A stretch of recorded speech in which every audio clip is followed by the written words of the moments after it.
Buongiorno e benvenuti nella mia cucina. È presto presto, voglio fare una sorpresa ai miei figli, a mio marito, che è già qui, però lui non sa che cosa sto preparando. Voglio fare la torta al latte caldo, ma al cacao. Allora, Buona. sì, che è ottima per qualsiasi base che vogliate fare, tipo la moretta, quindi va benissimo per fare la moretta, ma intanto iscrivetevi al nostro canale, mettete un bel like a questa ricetta e per favore condividetela con i vostri amici. Allora, di cosa abbiamo bisogno? Immediatamente vado a dirvi gli ingredienti. 4 uova di media grandezza, 230 g di zucchero, 190 g di farina 00, 40 g di cacao amaro, poi abbiamo bisogno di mezza bustina di lievito e un pizzico di sale, 160 ml di latte e 80 g di burro a basso contenuto di colesterolo o anche no, vedete voi, insomma dipende da voi, ok?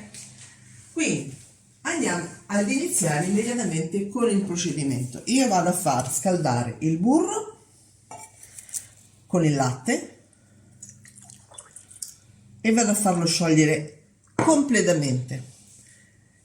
Intanto nella planetaria, intanto metto questo sul fuoco, scusate, così almeno parlo e faccio le cose, andiamo a mettere lo zucchero, tutto, e le uova. Voi intanto nei commenti mi scrivete la città da dove ci state guardando, perché ho scoperto che ci guardate da tutto il mondo e a me questa cosa piace veramente tanto tanto tanto. Sì, è vero, è bellissimo.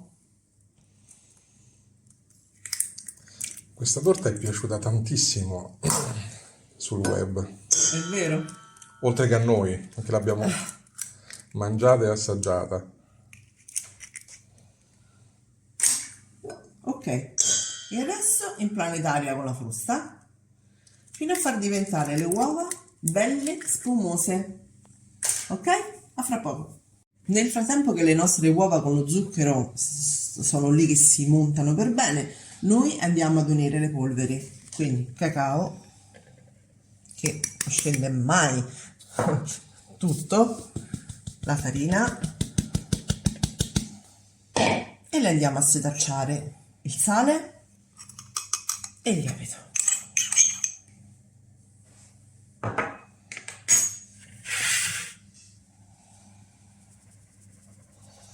Le andiamo a setacciare per bene perché poi andremo ad unirle man mano al nostro composto e questo è ovviamente il cacao col sale che hanno fatto i grumini.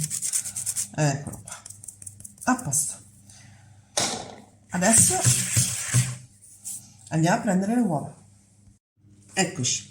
Allora, qui abbiamo le uova, le abbiamo diciamo farine tra virgolette miscelate e qui abbiamo il nostro latte con il burro. Allora, come primo step cosa dobbiamo fare? Dobbiamo prima inserire tutte le polveri nelle uova.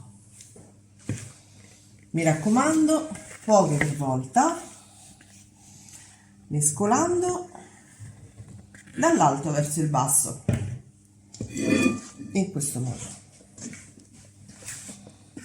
Io inclino la ciotola della planetaria perché a volte sul fondo rimane sempre qualcosina, invece in questo modo no.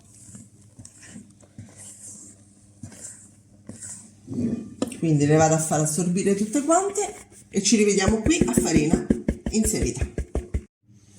Abbiamo inserito tutte le farine, a questo punto che cosa dobbiamo fare? Prendo un cucchiaino per mescolare bene il latte con il burro, perché sennò in cottura si scompone, il grasso sale su e il latte rimane giù. Metto una parte di latte e burro dentro un'altra ciotola, aggiungo un pochino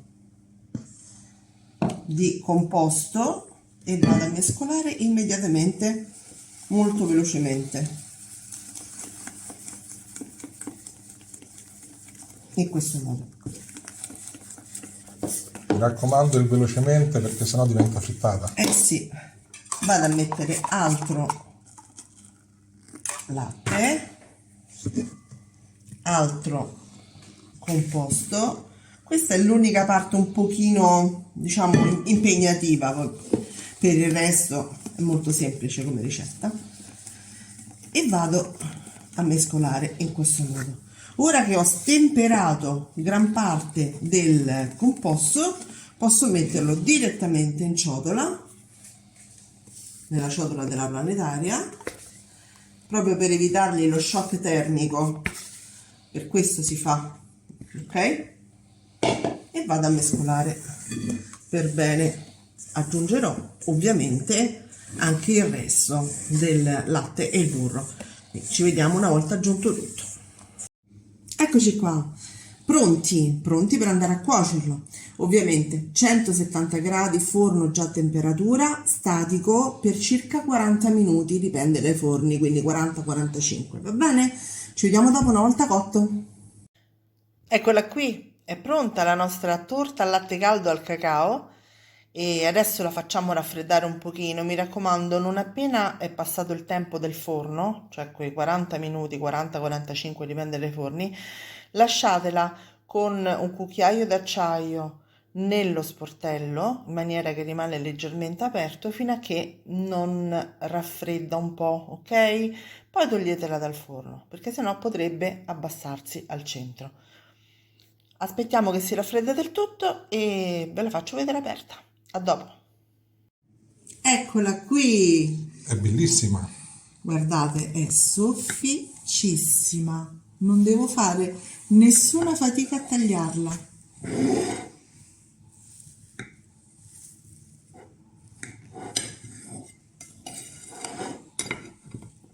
Eccola qua. Wow. Guardate che bella. La appoggio qui, così la vedete in tutto il suo splendore. Ragazzi, guardate che meraviglia. E provate a farla perché oltre a essere buona è anche decisamente semplice da preparare. Che altro dire? E la potete imbottire con qualsiasi cosa. È vero. Ci vediamo alla prossima ricetta. Ciao a Ciao. tutti.